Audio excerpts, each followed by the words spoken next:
பல்லாண்டு பல்லாண்டு பல்லாயிரத்தாண்டு பல கோடி நூறாயிரம்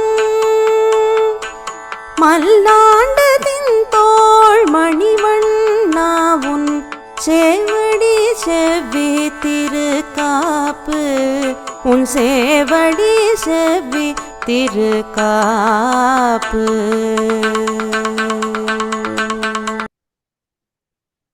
அன்பர்கள் அனைவருக்கும் வணக்கம். ஆழ்வார்கள் அனுபவித்த ஆறாவமுதன் அப்படிங்கிற தொடர் கீழே நம்ம ஆழ்வார்களால மங்களாசாசனம் செய்யப்பட்ட திவ்ய தேசங்களை பத்தின விசேஷ குறிப்புகளோட திரு பாலசுப்ரமணியன் அவர்கள் நமக்கு ரொம்ப அழகா எடுத்து சொல்லிட்டு இருக்கார். அதை அனுபவிச்சுட்டு வந்துட்டு இருக்கோம். இது வரைக்கும் நம்ம 13 திவ்ய தேசம் அனுபவிச்சிருக்கோம். 14வது திவ்ய தேசமான திருநறையூர், அதாவது நாச்சியார் கோவில் அப்படின்னு விசேஷமா நம்மளால கொண்டாடப்படுற அந்த திவ்ய தேசத்தை தான் போன தொடர்லையும் அனுபவிச்சோம். இந்த தொடர்லையும் அதை தான் நம்ம திருப்பியும் கண்டினியூஸா அனுபவிக்க போறோம். அதாவது போன தொடர்ல அவர் நிறைய ஸ்தல புராணத்தை பத்தி சொன்னார், கல்குருடனோட விசேஷத்தை சொன்னார். அதனால நமக்கு என்ன தெரியுதுன்னா, விஞ்ஞானமும் மெய்ஞானமும் எந்த திருவடியில சரணம் அடையிறதோ அந்த எம்பெருமானோட திருவடிகள், அவர் அர்ச்சாமூர்த்தியா கோவில் கொண்டிருக்கிற திவ்ய தேசங்களை தான் நம்ம அனுபவிச்சுன்னு வரோம். அதுல இந்த திவ்ய தேசத்துல அதை நம்ம கண்கூடாவே அவர் சொல்ல கேட்டோம். அந்த திவ்ய தேசத்தை பத்தி இன்னும் பல நிகழ்ச்சிகளை இந்த தொடர்ல அனுபவிப்போம். வணக்கம் பாலா சார். வணக்கம், எல்லாருக்கும் வணக்கம். போன தொடரோட தொடர் இது, திருநறையூரோட 2வது பாகம். ஆமா ஆமா, முன்னாடியே சொன்ன மாதிரி திருநறையூர்ல மூலவர் திருநறையூர் நம்பி என்கிற ஸ்ரீனிவாசன், அவருக்கு வியூக வாசுதேவன், சுகந்தநாதன் அப்படி எல்லாமும் நிறைய பேர்லாம் இருக்கு. தாயார் பேர் வஞ்சுளவல்லி தாயார், நாச்சியார் பேர் வஞ்சுளவல்லி தாயார்னு பேரு. திருமண கோலத்திலேயே நின்று அருள் பாலிக்கிறார். உற்சவருக்கும் மூலவருக்கும் அதே பேர் தான். விமானம் ஸ்ரீனிவாச விமானம், ஹேம விமானம் அப்படிலாம் சொல்லுவார். தலவிருட்சம் வில்வ விருட்சம். அங்க தீர்த்தம் இங்க 5 தீர்த்தம் இருக்கு.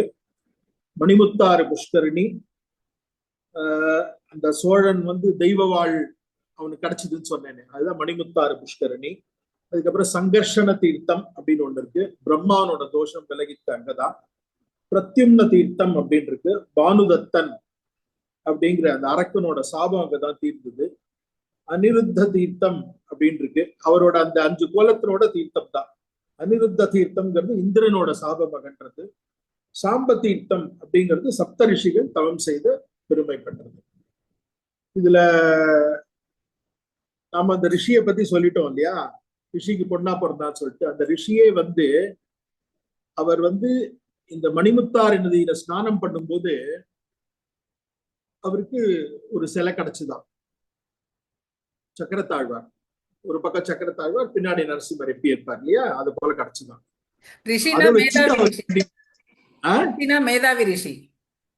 மேதாவி ரிஷி, அவர்தான் மேதாவி ரிஷிக்கு தான். மேதாவி ரிஷி மணிமுத்தாறுல நீராடிய போது கிடைச்ச சிலை, அதை பத்தி நான் சொல்ல விட்டுட்டேன் நான் லாஸ்ட் டைம். அதுக்காதான் அதை வச்சுட்டு வேண்டின போதுதான் அவருக்கு இது போல தாயாரே அவருக்கு பொண்ணா பிறப்பா அப்படிங்கிற ஒரு அசரீரி கேட்டு தாயார் பிறந்தா. அந்த இதெல்லாம் நம்ம சரித்திரம் எல்லாம் நம்ம பார்த்துட்டோம். நம்ம எதுக்காக சொல்றேன்னா, அவருக்கு கிடைச்ச அந்த சிலை இன்னும் கூட கோவில்ல ஒரு இடத்துல வச்சிருக்காங்க, அதை பார்க்கலாம் நாம. அவருக்கு கிடைச்ச சிலை அது. இது ஒண்ணு. இப்ப திருமங்கை ஆழ்வார் கிட்ட வருவோம். போன வாட்டி நம்ம எப்படி முடிச்சோம்னா, திருமங்கை ஆழ்வாருக்கு பெருமாள் பஞ்சசம்ஸ்காரம் பண்றதுக்காக கிட்டக அவர் பண்ணார் இல்லையா, அவர் பண்ணிட்டார். கொஞ்சம் ஊது பஞ்சசம்ஸ்காரம் அவர் பண்ணிட்டார். அப்ப கிட்டக்க வரும்போது அதுல இந்த பஞ்சசம்ஸ்காரம் அப்படின்னா என்னன்னு கொஞ்சம் தெரியணும் இல்லையா. ஏன்னா இங்க நிறைய பேர் வைஷ்ணவா எல்லாருக்கும் பஞ்சசம்ஸ்காரம் அப்படின்னா தெரியும், வைஷ்ணவர் அல்லாத ஆளுக்கெல்லாம் பஞ்சசம்ஸ்காரம் அப்படின்னா தெரியாது. அதனால பஞ்சசம்ஸ்காரம் பத்தி கொஞ்சம் நான் சொல்லிடுறேன். பஞ்சசம்ஸ்காரம்ங்கிறது என்னன்னா 5 இருக்கு. தீர்த்தம் எடுத்துக்கிறேன். ஜெயந்தி அந்த ஊதுவத்தி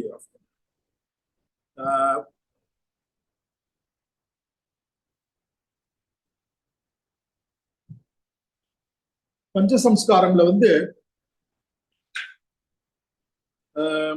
தாபம், குன்றம், தாசிய நாமம், மந்திரம், இஜ்யம், இது 5 தான் சொல்லுவாங்க. என்னென்னு சொல்லிட்டு ஒரு 5 நிமிஷத்துல பாத்துருவோம். என்ன பஞ்சசம்ஸ்காரம்ங்கிறது நிறைய பேருக்கு தெரியாது, வைஷ்ணவர் அல்லாதவர் நிறைய பேர் பாக்குறாங்க, அவளுக்கு தெரியணுங்கிறதுக்காக சொல்றேன். தாபம்ங்கிறது தான் நம்ம இது போல தீப்பொறியால சங்கு சக்கரம் வைக்கிறது, அது பேர் தாபம் அப்படின்பா. அதுக்கப்புறம் வந்து புன்றீக நாமம் அப்படிங்கிறதா 12 இடத்துல நம்மளோட உடம்புல வந்து நம்ம நாமத்தை போட்டு திருமண் போட்டுக்கிறோம் இல்லையா, அது வந்து தாபத்துக்கு அப்புறம் இத சொல்லுவா, இந்த புன்றீக நாமம். அதுக்கப்புறம் தாசிய நாமம். தாசிய நாமம் வந்து நம்ம பிறக்கும் போது என்ன பேர் வச்சாலோ அதை மாத்தி யாராவது ஒரு தாசரோட நாமமா நம்ம ஆச்சாரியர் வைக்கிற பேர் வந்து தாசிய நாமம் அப்படின்பா. இன்னொன்னு மந்திரம்.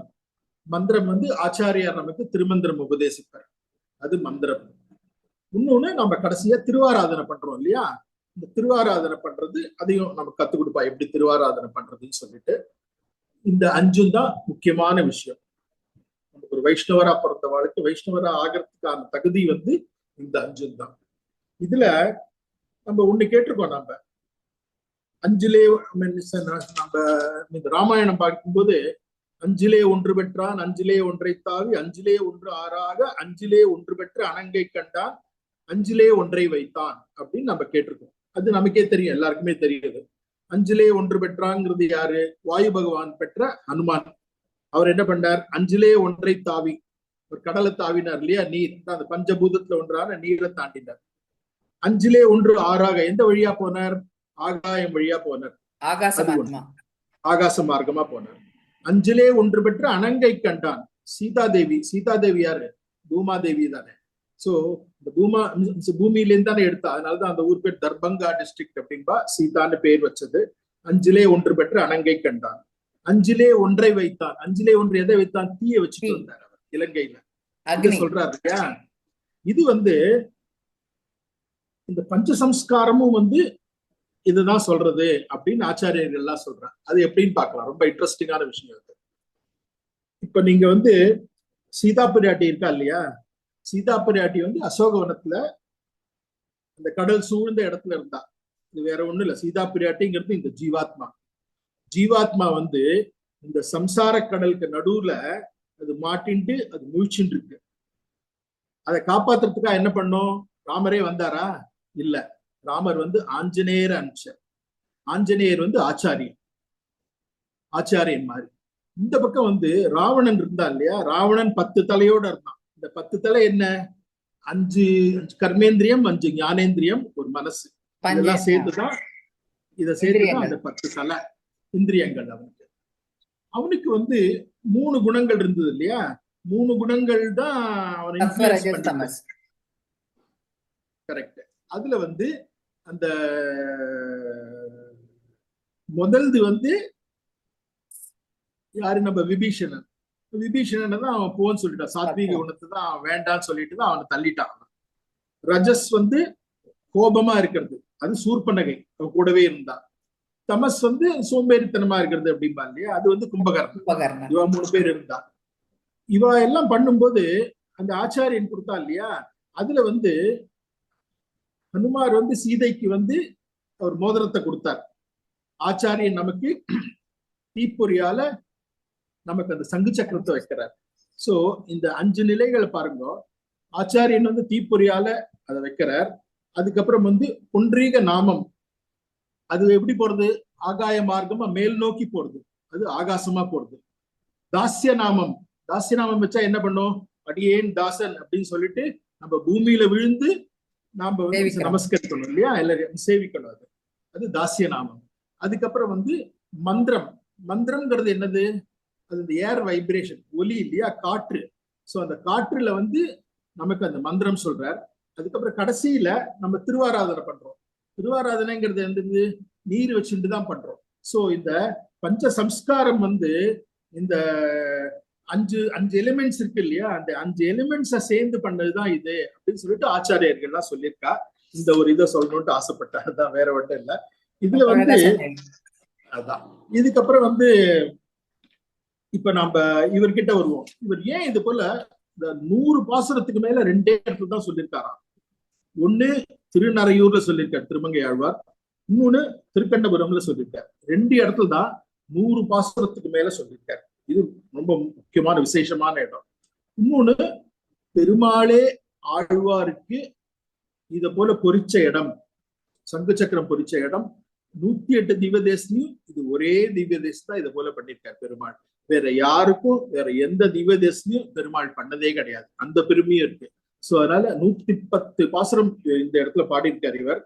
இதுல நீங்க பாத்தீங்கன்னா எம்பெருமான் வந்து பெருமாள் கோச்சங்கனார்னு நான் சொல்லிட்டேன் நானு. ஆழ்வார் வந்து இந்த நீலன் அதெல்லாம் சொல்லிட்டேன் இல்லையா? சோ அந்த அவன் ஏன் அந்த நீலன்கிறவன் வந்து இந்த திவ்ய தேசம் வந்து இந்த திவ்ய தேசம் இந்த ஒரு ஆழ்வாரால தான் மங்களாசாசனம் பண்ணப்பட்டிருக்கு. 110 ஆழ்வாரால தான், வேற யாரும் இல்லை. அண்ட் குமுதவல்லியை வந்து இது போல கல்யாணம் பண்ணிக்கிறதுக்காக அவ விதித்த கண்டிஷன் தானே இது, நீ இந்த வைணவ லட்சணைகளை பெற்று வரணும்னு சொல்லிட்டு. சரி, இந்த வைணவ லட்சணையை பெற்று அவகிட்ட போனாலும் சரி கல்யாணம் பண்ணிக்கலாம்னு சொல்லிட்டு. அவ சொன்னாலும் இது மாத்திரம் போதாது, நீ வந்து 1000 பேருக்கு ததியாராதனை பண்ணு 1 வருஷத்துக்கு அப்படின்னாலாம். இவன் என்னடா அப்பா இவ பாட்டு கண்டிஷன் போடுறாளே சொல்லிட்டு, சரி நான் பண்றேன், ஆனா இதுக்கு மேல நீ ஒன்னும் கண்டிஷன் போடக்கூடாது அப்படின்னு சொல்லிட்டு அவன் என்ன பண்ணான்னா 1000 பேருக்கு டெய்லி வந்து ததியாராதனை பண்றதுக்காக அவன் ஆரம்பிச்சான். ததியாராதனை அப்படிங்கிறது என்னன்னா, ததின்னா அடியார்கள் அப்படின்னு பேரு, ஆராதனைனா அடியார்களுக்கு அன்னமிடுவதை குறிக்கிறது. சோ 1000 பேருக்கு ததியாராதனை எல்லாம் பண்ணிருந்தான். 1000 பேருக்கு டெய்லி ததியாராதனை பண்ணா என்ன ஆகும்? செலவு நிறைய ஆயிடும். சோ கையில இருந்த பணம் எல்லாம் தீர்ந்து போச்சான். என்ன பண்றது அப்படிங்கும் போது அவன் அந்த ராஜாக்காக வசூலிக்கிற அந்த ஒரு இந்த தொகையெல்லாம் இருக்கு இல்லையா, கப்ப தொகையெல்லாம் இருக்கு இல்லையா, அது எல்லாத்தையும் என்ன பண்ணானா அதெல்லாம் ததியாராதனைக்கே செலவு பண்ணிட்டானா. ததியாராதனைக்கு செலவு பண்ண உடனே என்னடா அது ராஜாக்கு அந்த கப்ப பணம் ஒழுங்கா வரலன்னு உடனே அவர் காதுக்கு இதை போல எட்டித்து, என்னமோ இவன் செலவழிச்சுட்டு இருக்கான் இவனே அப்படின்னு சொல்லிட்டு உடனே என்ன பண்ணாரா, திருமங்கை ஆழ்வார சிறைப்பிடிச்சாரு. திருமங்கை அவர் வந்து இந்த ததியாராதனை பண்ண இடம் பேர் மங்கை மடம்னு பேரு, இன்னைக்கும் இருக்கு மங்கை மடங்கிற பேர்ல அந்த இடம் இருக்கு. அவர் உடனே வந்து இவனை சிறைப்பிடிச்சார் ஆழ்வார வந்து அப்ப ஆழ்வார்ல நீலன் தானே அப்ப இல்லையா. சோ அப்ப வந்து அவரை வந்து சிறைப்பிடிச்சு அவர் என்ன பண்ணாரா, இந்த 3 நாளைக்குள்ள நீ எங்க வச்சிருக்க அந்த பணத்தை அப்படின்னு சொல்லு, இல்லாட்டி உன்னை விடமாட்டோம் சொல்லிட்டு 3 நாள் அவனை வந்து அங்கேயே சிறைப்பிடிச்சு இதே இடத்துலயே இந்த இடத்துலயே திருநறையூர்லயே அவரை சிறைப்பிடிச்சு வச்சுட்டாரா இந்த கோவில்.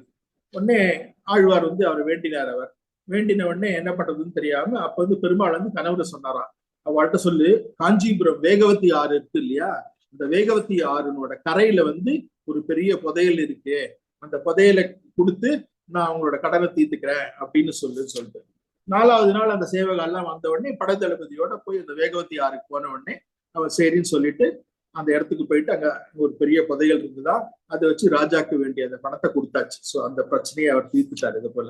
சோ இப்படி பஞ்சசம்ஸ்காரம் செய்யறதுக்கு மட்டுமின்றி ததியாராதனைக்கு திருநறையூர் பெருமாளே வழிவகுத்து கொடுத்திருக்காரு திருமங்கை ஆழ்வார். அதான் இதுல முக்கியம். இன்னொரு ஒரு சின்ன விஷயம் என்னன்னா, இங்க ஒரு வைதீக பிரம்மச்சாரிக்கு 108 திவ்ய தேசங்களை பார்க்கணும் அப்படின்னு ரொம்ப ஆசை இருந்துதான். ஆனா அவரோட வயசு, அவரோட உடம்பு நிலை, அவரோட என்ன சொல்றது, அவரோட பணநிலை எல்லாத்தையும் பார்த்தாக்க அவருக்கு அந்த வசதி இல்லையா. அவர் வேண்டிட்டு இருந்த போது பெருமாளே 108 திவ்ய தேசத்துல உள்ள அந்த இதுல இருக்கிற சிலைய வந்து அவர் கொடுத்தார் அப்படின்னு சொல்லுவா. அந்த 108 சிலையும் இன்னைக்கும் திருநறையூர்ல சுத்தீர அந்த 2வது பிரகாரத்துல இருக்கு பாருங்க, அது வந்து அவருக்கு பெருமாள் கொடுத்த சிலையா. 108 திவ்ய தேசத்துல எப்படி பெருமாள் இருக்காரோ அதே போஸ்ட்லயே இருப்பாரு. இது ஒண்ணு. அதுக்கப்புறம் திருமங்கை ஆழ்வார் வந்து ரொம்ப இன்ட்ரெஸ்டிங்கான இது என்னன்னா, இந்த திருமடல் பரிசு பெற்ற ஸ்தலம் இது அப்படின்பா. மடலேறது அப்படின்பா இல்லையா. இந்த மடலேறத பத்தி ஒண்ணு சொல்லணும். மடலேறதுங்கிறது வந்து அந்த காலத்துல வந்து ஒரு ஆண் வந்து யாராவது ஒரு பெண்ணை காதலிச்சு அந்த பெண் வந்து அவனை நிராகரிச்சுட்டா, இல்ல அவனை ஏத்துக்க மாட்டேங்கிறா அப்படின்னா அவன் என்ன பண்ணுவான்னா, பனை மடலால ஒரு குதிரை மாதிரி செஞ்சு அந்த காதலியோட உருவத்தை வந்து ஒரு கொடியில அவன் தாங்கிட்டு ஒரு எருக்கம்பு மாலையும் போட்டு தலைமயிர் எல்லாம் விரிச்சுட்டு அவன் ஊர் பூரா போயிட்டு என்னை வந்து இப்படி கைவிட்ட இரக்கம் இல்லாதவள் இவள் தான் அப்படின்னு சொல்லி அது பண்ணுவானா. அது பேர் வந்து அப்படி தெருவில் வலம் வர்றது பேர் தான் மடல் ஏறுறது அப்படின்னு பேர்றான். சோ திருமங்கை ஆழ்வார் வந்து தன்னை நாயகியா பாவித்து, எம்பெருமான நாயகனா பாவித்து, தனக்கு எம்பெருமான் முகங்காட்டியதா இருப்பின் தான் மடலூர்வன் என்றார். மடலூர்வன், அவர் மடலேர்ல மடலூர்வன், அவர் அப்படி பயமுறுத்திட்டு இருந்தார் அவர். இது வந்து பெருமான் மீது ஏற்பட்ட அந்த காதலை விடுபடுறதுக்காக அவர் வந்து போல மடல் எடுத்தார். பெரிய திருமடல், சிறிய திருமடல் அப்படின்னு சொல்லிட்டு எழுதியிருக்கார். அந்த 2 திருமடல்லையும் அவர் என்னன்னா எல்லா திவ்ய தேசங்களையும் பத்தி எழுதியிருக்கார். இந்த மடலூர் இருந்தது ஆனா திருநறையூருக்காகவே அப்படின்னு எல்லாரும் சொல்லுவாங்க. இது வந்து இதுக்கு சான்றா கம்பரும் எழுதியிருக்காரா. ஊராதொழியேன் உலகறிய உண்ணுதலீர் சீரார் முளைத்தடங்களை சேரளவும் பாரெல்லாம் அன்றுவோங்கி நின்று அளந்தான் நின்ற திருநறையூர் மன்னோங்க ஊர்வன மடல் அப்படின்னு கம்பநாட்டார் எழுதியிருக்கார். சோ அதனால இதுல இருந்து வந்து அவர் வந்து திருநறையூருக்காக தான் எழுதினார் அப்படின்னா. இன்னொரு விஷயம் இதுலயே பாத்தீங்கன்னா, திருமங்கை ஆழ்வார் வந்து எல்லாருக்கும் தெரியும், ஸ்ரீரங்கத்துக்கு வந்து மதில் சுவர் இவர் தான் கட்டினார் அப்படின்னு நம்ம முன்னாடியே சொல்லியிருக்கோம் திருவரங்கம் போது. சோ இவர் மேல ரொம்ப உகர்ந்த திருவரங்கன் வந்து என்ன பண்ணாரா, ஆழ்வாருக்கு தீர்த்தம், திருமாலை, பரிவட்டம், சடகோபன் எல்லாவற்றையும் அழிச்சிட்டு அவர் சொன்னாரா, அழ்வி திருமடல் பிரபந்தங்களை நமக்கும் அருளி செய்யும் அப்படின்ட்டாரா. நமக்கு அருளி செய்யல் ஆகாதோ அப்படின்னு கேட்டாரா. அதுக்கு வந்து திருமங்கை ஆழ்வார் சொன்னாரா, மதில் இங்கே மடல் அங்கே அப்படின்னாரா. இங்க மதில் கட்டிட்ட, மடல் ஆனா அங்க திருநறையூர் பெருமாளுக்கு தான் அப்படின்னு சொல்லிட்டாரா. அதனால இது ரொம்ப எல்லாரும் சொல்றது இப்ப மதில் இங்கே மடல் அங்கே அப்படின்னு சொன்னார் சொல்லிட்டு.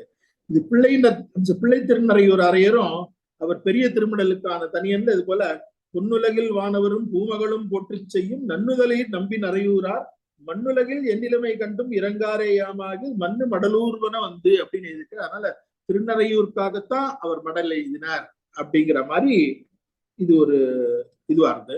இதுல ஒரு இலக்கிய சர்ச்சை வருமாமா. அதாவது ஒரு ஆண் தானே பெண்ணுக்காக இது போல மடலூருவான், ஆனா வந்து எப்படி ஒரு பெண் வந்து ஆணுக்காக மடலூர முடியும் அப்படிங்கும் போது அது சொல்லுவாளாம், நான் மடல் ஏறுவேன்னு சொன்னாரு, மடலூர்வன் அப்படிங்கிறாரு. அதனால்தான் அவர் மடல் ஏறல அப்படிங்கிறார். அதனால அந்த இலக்கிய சர்ச்சைக்கு ஒரு முற்றுப்புள்ளி அங்க வச்சா. இவர் மடல் ஏறன்னு சொல்லிட்டு பயமுறுத்திட்டு இருந்தாராம். இவர் அதாவது பெருமாள் வந்து முகம் காட்டாத இருப்பின் நான் உனக்கு மடல் ஏறுவேன் அப்படின்னு சொல்றாராம்.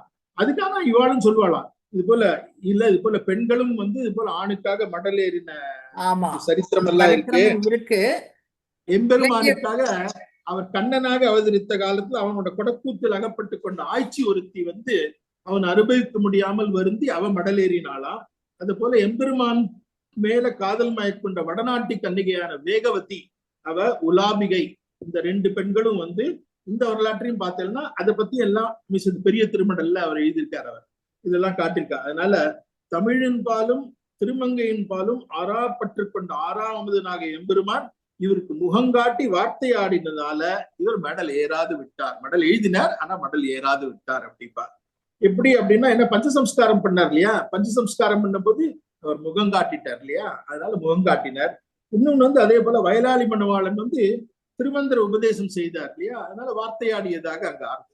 சோ இது 2ம் பண்ணிட்டதுனால அவர் மடல் ஏறல அப்படின்பா. இந்த மாதிரி திருமங்கை ஆழ்வாரிடம் மடல் பரிசு பெற்ற ஒரே ஸ்தலம் வந்து 108 தலத்துல வேற எந்த சிறப்புக்கும் வேற எந்த இதுக்கும் கிடையாது.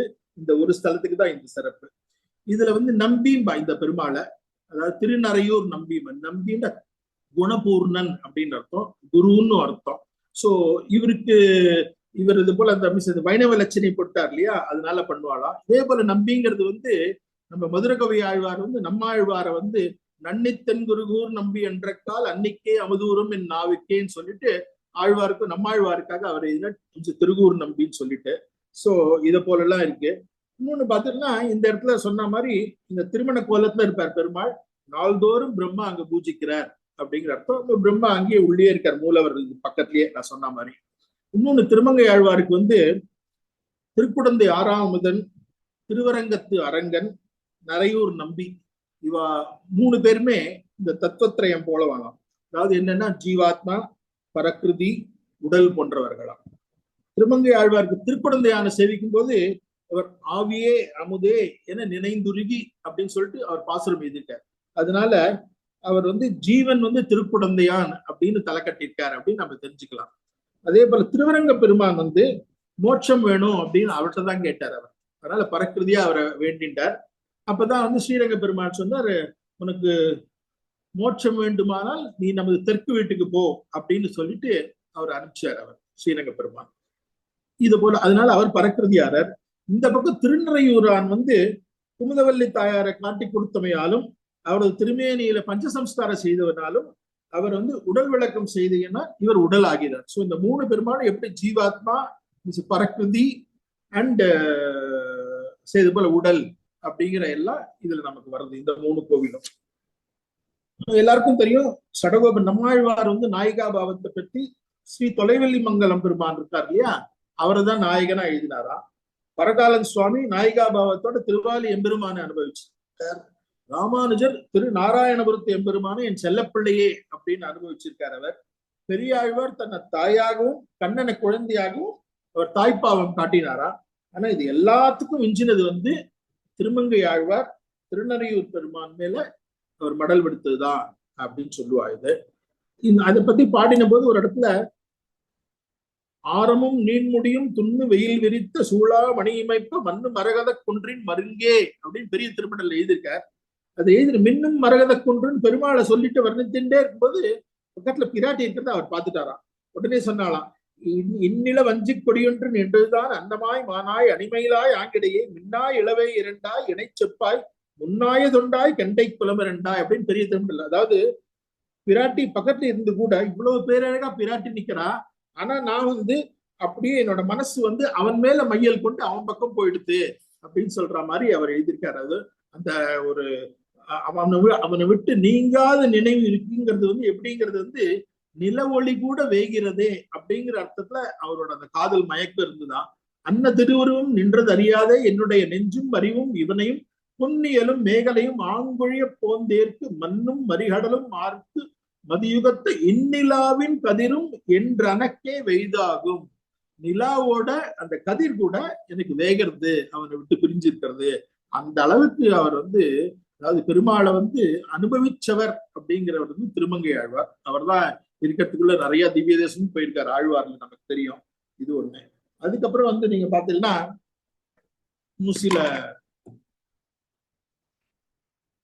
வந்து இங்க நாச்சியார் கோவிலை பத்தி சொல்லணும்னா எல்லாருக்கும் தெரியும். இங்க வந்து அந்த கிழக்கு வாசல்ல வந்து 16 தூண்கள் இருக்கும். அதுக்கு நீநிலா முற்றம்னு அந்த இடம் பேர். ஒரு இடத்துல ஆழ்வார் பாசுரத்துல நீநிலா முற்றம் அப்படின்னு வரும். அது வந்து இங்கதான் இருக்கு, கிழக்கு வாசல்ல இருக்கு நீநிலா முற்றம். நடு மண்டபம் பேர் கோரத மண்டபம் அப்படின்னு பேரு. அங்கதான் ஆழ்வார் ராமானுஜர் கூரத்தாழ்வார் இவெல்லாம் இருக்கா. ஸ்தல விருட்சம் மகிழ மரம் சொல்லிட்டார். 100 தூண் மண்டபமும் இருக்கு. அங்கதான் ஆவணி திருக்கல்யாண உற்சவம் நடக்கும். அந்த வசந்த மண்டபம் இருக்கு, அங்கதான் அந்த வைகாசி வசந்தோத்சவம்லாம் நடக்கும். அந்த இது போல வடக்கு பக்கம் வந்து ராமலட்சுமண சீதை சக்கரத்தாழ்வார் இந்த 108 திவ்யதேச அந்த பெருமாள் இவெல்லாம் இருக்கா. இவெல்லாம் அதுக்கப்புறம் முதல் பிரகாரத்துல மணவாள மாமுனிகள் இருக்கார், சுவாமி தேசிகன் இருக்கார், இவெல்லாம் இருக்கா. இந்த கோவில் வந்து முதல்ல வந்து வைகான சாகமமா இருந்துதான். அதுக்கப்புறம் உடையவர் காலத்துக்கு அப்புறம் இது வந்து பாஞ்சராத்திர ஆகமத்துக்கு மாறித்து அப்படின்பா. இதுக்கப்புறம் வந்து ஒரு 2-3 ஐதீகம், ரொம்ப இன்ட்ரெஸ்டிங்கான ஐதீகம்லாம் இங்க இருக்கு. உடையவர் வந்து அதாவது இதே இடத்துல இவர் பாடியிருக்கார் திருநறையூர் பாடுறதுக்கு முன்னாடி இவர் வந்து நம்ம திருவெண்ணகரம், நம்ம அதுக்கு முன்னாடி பார்த்தோம் இல்லையா, திருவெண்ணகரத்தை பத்தி அவர் எழுதும்போது ஒரு இடத்துல திருநறையூர் தேனே அப்படின்னு சொல்லிட்டு அதாவது திருவெண்ணகரத்தை பாடும்போது திருநறையூர் தேனே அப்படிங்கிற ஒரு வார்த்தை வந்துருத்தான். உடனே கேட்டலாம், எப்படி பட்டர் கிட்ட எப்படி அந்த இதை பாடும்போது இவர் திருநறையூர் தேனே 6-3, அதாவது 6ஆம் பத்து 3ஆம் திருமொழியிலே இது வருது. 6ஆம் பத்து 4ஆம் திருமொழியிலே இருந்து அவங்களுக்கு திருநறையூர் வருது. எப்படி 3ஆம் பத்திலேயே 3ஆம் திருமொழியிலேயே இது போல சொன்னாரு அப்படின்னு கேட்கறதுக்கு அவர் சொன்னாரா, ஆற்றிலே பெருவெள்ளம் வருவதற்கு முன்னால ஆறு கொஞ்சம் பொசிந்து காட்டுமா. சோ அது போல 100 பாசனம் வரப்போறது அப்படிங்கிற அந்த பொசிந்து காட்டுறதுக்கு இங்கேயே திருநறையூர் பத்தி சொல்லிட்டார் அப்படின்னு சொல்லிட்டு பட்டர் சொன்னாராம். இது ஒரு வார்த்தை. இதுக்கப்புறம் வந்து இன்னொன்னு பார்த்தீங்கன்னா இங்க உடையவர் வந்து இது வந்து 6ஆம் பத்து 7ஆம் திருமொழியில வருது. ஒளியா வெண்ணெய் உண்டானது உரலோடு ஆய்ச்சி ஒன்கயிற்றால் வெளியா ஆர்க்க ஆப்புண்டு விம்மி அழுதான். உரலோடு கட்டின கண்ணன் வந்து அவ அம்மா இப்படி கட்டிட்டாளேன்னு சொல்லிட்டு அவன் அழுதான் அப்படின்னு சொல்லிட்டு, அதுக்கு வந்து உடையவருக்கு வந்து என்னாச்சா இதை பத்தி சொல்லும்போது ஒரு வாட்டி வந்து உடையவருக்கு ஒரு சிஷ்யன் இருந்தாரா, வங்கிபுரத்து நம்பி அப்படின்னு சொல்லிட்டு, அவர் ரொம்ப நாளா உடையவர்கிட்ட திருவாராதன முறையை கொஞ்சம் சொல்லிக் கொடுங்க அப்படின்னாராம். அவரும் சொல்லி கொடுக்குறேன் அப்படின்னாரு. பட் ஏதோ டைம் கிடைக்காதனால சொல்லி கொடுக்கவே முடியலையா. ஒரு வாட்டி என்னாச்சா, திருமலைக்கு மேல வந்து அவர் இந்த உடையவர் திருவாராதன முறையை பத்தி கூரத்தாழ்வானுக்கும் ஹனுமந்ததாசர்னு ஒருத்தர் சீஷர் இருந்தார். அவ 2 பேருக்கு சொன்னாராம். சொன்ன போது எல்லாத்தையும் சொல்லி முடிச்சுட்டார் திருவாராதன முறை. அதை சொல்லி முடிக்கும் போது அப்பதான் உள்ள வங்கிபுரத்து நம்பி வந்தாராம். வங்கிபுரத்து நம்பி வந்தவொடனே ஒரு துணுக்குன்னு ஆச்சா, ஐயோ இத்தனை நாளா வங்கிபுரத்து நம்பி கேட்டு இருக்கார், நம்ம அவருக்கு சொல்லல இத்தனை நாளா, இன்னொன்னு அட்லீஸ்ட் இப்ப சொல்லிருக்கும் போதாவது நம்ம வங்கிபுரத்து நம்பிய உள்ள கூப்பிட்டுருக்கலாம், அதெல்லாம் கூப்பிடாம நம்ம சொல்லிட்டோமே அப்படின்னு சொல்லிட்டு அப்ப அவர் சொன்னாராம் உடையவர், இத்தனை நாளா எனக்கு அது புரியல, கண்ணன் வந்து அவன் எல்லாரையும் ஆண்டுன்னு இருக்கான், அந்த அவ கட்டின அந்த உரல்ல கட்டினதை வச்சு அவன் ஏன் அழுதான் அப்படின்னு சொல்லிட்டு எனக்கு இப்பதான் புரியுது. எனக்கு இப்ப நான் உங்களை பார்த்த உடனே எனக்கு துணுக்குனது, எனக்கு ஒரு பயமும் ஆச்சு, என்னடா அது நான் சொல்லலையே அப்படின்னு உங்களை பார்த்து இப்பதான் அது புரியுறது, எனக்கு ஏன் கண்ணன் விம்மி அழுதான் அப்படிங்கிறது எனக்கு புரியுறது அப்படின்னு சொல்லிட்டு உடையவர் சொன்னாரா. இது ஒரு ஐதீகம். இன்னொன்னு அதே போல பார்த்தீங்கன்னா ஒரு இன்ட்ரெஸ்டிங்கான ஒண்ணு, இந்த பள்ளி கமலத்திடைப்பட்ட பகுலவாயன் முகம் நோக்கி நள்ளியூடும் வயல் சூழ்ந்த நரையூர் அப்படின்னு சொல்லிட்டு 6ஆம் பத்து 7ஆம் திருமொழியில வருவது. இதுல என்ன அர்த்தம்னா ஒண்ணு இல்ல, ஒரு ஆம்பல்ல வந்து ஒரு ஆண் நண்டும் பெண் நண்டும் வசிச்சுட்டு இருந்துதான். பெண் நண்டு வந்து அது வந்து பிரெக்னெண்டா இருந்தது. ஸோ அதுக்கு ஆண் நண்டு வந்து அதுக்கு ஏதாவது தேன் எடுத்துன்னு வரலாம்னு சொல்லிட்டு அது என்ன பண்ணித்தான், அது போய் அங்க இதெல்லாம் வந்து அந்த ஊர்லயே திருநறையூர்லயே அங்க போயிட்டு ஒரு தாமரையில போயிட்டு அது நல்ல தேன் எல்லாம் எடுத்துட்டுதான், நல்லா மகரந்தத்தெல்லாம் புரண்டு இரண்டு எழுந்து நிறைய தேனை எடுத்துதான். அதுக்குள்ள என்னாச்சா, சாயங்காலம் அப்படியே கொஞ்சம் மங்கிடுது. அது என்னாச்சு, அப்படியே மூடிண்டு அதனால வெளியில வர முடியல அந்த ஆண் நண்டால. அதுவும் என்னவோ ட்ரை பண்ணி பார்த்துதான், அதனால வெளியில வரவே முடியலையா. அதுக்கப்புறம் என்ன ஆச்சா, அடுத்த நாள் காத்தால சூரியன் உதிச்ச உடனே அது நேரம் கடன்னு அங்க போச்சான். அங்க போகும்போது சூரியன் உதிச்ச உடனே ஆம்பல் என்ன ஆகும், அது மூடின்றும். சோ அந்த பெண் நண்டு இருக்கிற அந்த ஆம்பலுக்கு வந்து மூடின்றுதான். அதுக்கு வந்து என்ன அர்த்தம்னா, இது போல ஆண் நண்டு வந்து எங்கேயோ ராத்திரி எல்லாம் போயிட்டு, அதுவும் இது போல மகரந்தம் எல்லாம் மேல எல்லாம் படன்று இருக்கு, எங்கேயோ புரண்டுட்டு வர்றது பாட்டுக்கு அப்படின்னு சொல்லிட்டு போச்சுட்டு இந்த பெண் நண்டு இது போல வந்துடுது அப்படின்னு. இத வந்து பட்டர் சொன்ன மாதிரி நம்பிள்ளை சொல்லிட்டு இருக்கார். நம்பிள்ளை சொல்ற இடத்துல அந்த பிள்ளைத்திறனை அரையருங்கிற ஒருத்தர் இருக்கார். அவர் கேட்டாராம், இந்த ஆண் நண்டு வந்து அட்லீஸ்ட் அது என்ன சொல்றதுன்னு கேட்டுட்டாவது அதுக்கப்புறம் வந்து பெண் நண்டு கோச்சுன்னு இருக்கலாமே, இப்படியா மீன்ஸ் அது பெண் நண்டு இருக்கும் அப்படின்னாரா. அதுக்கு வந்து இவர் சொன்னாரா, ஓய் இது எந்த ஊர்னு நினைக்கிறேன், இது வந்து திருநறையூராக்கம், அதனால பெண் நண்டு சொல்றதுதான் இது வந்து பெண் ராஜ்யம் இந்த இடத்துல, அதனால நாச்சியார் இடம் இது, அதனால பெண் நண்டுக்கு தான் இங்க வந்து ஏத்தம் அப்படின்னு அவர் சொன்னாராம். இது ஐதீகம். இன்னும் ஒண்ணு, இந்த 6ஆம் பத்து 8வது திருமொழியில அம்பண்ண கண்ணால் யசோதை அப்படின்னு ஒரு வார்த்தை வரும். இது வந்து என்னன்னா, யசோதைக்கு இருக்கிற கண்ணு மாதிரியே கண்ணனுக்கு இருக்கு அப்படிங்கிறது. ஆண்டாலும் சொல்லியிருக்கா இல்லையா, ஏறார்ந்த கண்ணு யசோதை இளஞ்சிங்கம் அப்படின்னு அவ பாடியிருக்கா. சோ இதுக்கு அந்த நம்ம பிள்ளை உறங்காவல்லிதாசர் இருக்கால, அவர் சொன்னாராம், அம்மாக்கு எப்படி கண்ணு இருக்கோ அது போலதானே பிள்ளைக்கும் இருக்கும், அதனாலதான் இப்ப கண்ணனோட கண்ணு இவ்வளவு அழகா இருக்கு அப்படின்னு சொல்லி அவர் சொன்னாராம். அந்த வார்த்தையும் சொல்லுவார். சோ இதெல்லாம் சொல்லி இந்த இடம் வந்து ரொம்ப ரொம்ப முக்கியமான ஸ்தலம். இது கண்டிப்பா இதுல போகும். இந்த ஸ்தலத்துல வந்து இந்த திவ்யதேசத்துல ஒரு சனிக்கிழமை நம்ம சேவிச்சோம்னா 16 வாட்டி திருப்பதி போற பலன் உண்டாம். திருநறையூர் அவ்வளவு ஒரு முக்கியமான கஷேத்திரம் இது.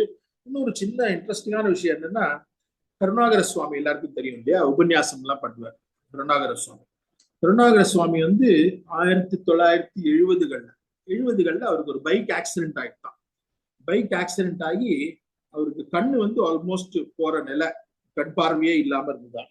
அப்ப வந்து கருணாகர சுவாமியோட திருத்தாப்பனார் பேர் வந்து ஸ்ரீநிதி சுவாமிகள் அப்படின்னு பேரு. இந்த ஸ்ரீநிதி சுவாமிகள் வந்து க்ஷேமகாரி சதகம் அப்படின்னு 100 ஸ்லோகம் எழுதியிருக்காரு கருடன் மேல, இங்க இருக்கிற இந்த கல்கருடன் மேல க்ஷேமகாரி சதகம் அப்படின்னு சொல்லிட்டு அந்த 100 ஸ்லோகம் எழுதி அவர் வந்து கண் கொடுக்கும் கருடன். எல்லாருக்கும் தெரியும் இல்லையா, கருடன் எல்லாம் வந்து இந்த பார்வை வந்து ரொம்ப கூர்மையா இருக்கும், ரொம்ப தூரத்துல இருக்கிறது சொல்லுவா, அதனால பார்க்க முடியும்னு சொல்லிட்டு. சோ அவர் க்ஷேமகாரி சதகம்னு 100 ஸ்லோகம் எழுதி அதுக்கப்புறம் இவருக்கு கண் வந்துதான், இவர் கண் பார்வை இவருக்கு மீண்டும் வந்துதான். சோ அதனால அங்க இருக்கிற கருடனும் வந்து ரொம்ப ரொம்ப விசேஷமான கருடன். அங்க வந்து பரமபத வாசல் மாத்திரம் அங்க வந்து வடக்கு நோக்கி இருக்காது, தெற்கு நோக்கி இருக்கும். இதுவும் ஒரு விசேஷமான ஒரு தகவல் இது. அண்ட் கோபுரம் வந்து கிட்டத்தட்ட சின்னதும் பெருசுமா ஒரு 15 கோபுரம் இருக்கு. அங்க பிரகாரத்து மேலேயே ஒரு கோபுரம் மாதிரியே இருக்கும் அங்க. அது ஒரு விசேஷம். இது வந்து 2 இடத்துல தான் இருக்கு. ஒண்ணு வந்து பார்த்தசாரதி கோயில் அது போல இருக்கு, இன்னொன்னு திருநறையூர்ல இருக்கு. இந்த 2 இடத்துல தான் வந்து சுவாமியோட சந்நிதிக்கு மேலேயே கோபுரம் மாதிரியே இருக்கும் அந்த பிரகாரத்துக்கு மேல. இதெல்லாம் தான் அந்த விசேஷம். ஸோ அதனால கண்டிப்பா எல்லாரும் நாச்சியார் கோயில்ல போயிட்டு நாச்சியாரோட அருளை பெற்றுக்கணும். அதுக்கப்புறம் திருவிழாக்கள், அதுதான் ஒவ்வொரு வாட்டி நான் மறந்துடுவேன் இல்லையா, அதனால அதையும் சொல்லிடுறாங்க. நிறைய திருவிழாக்கள் இங்கே இருக்கு.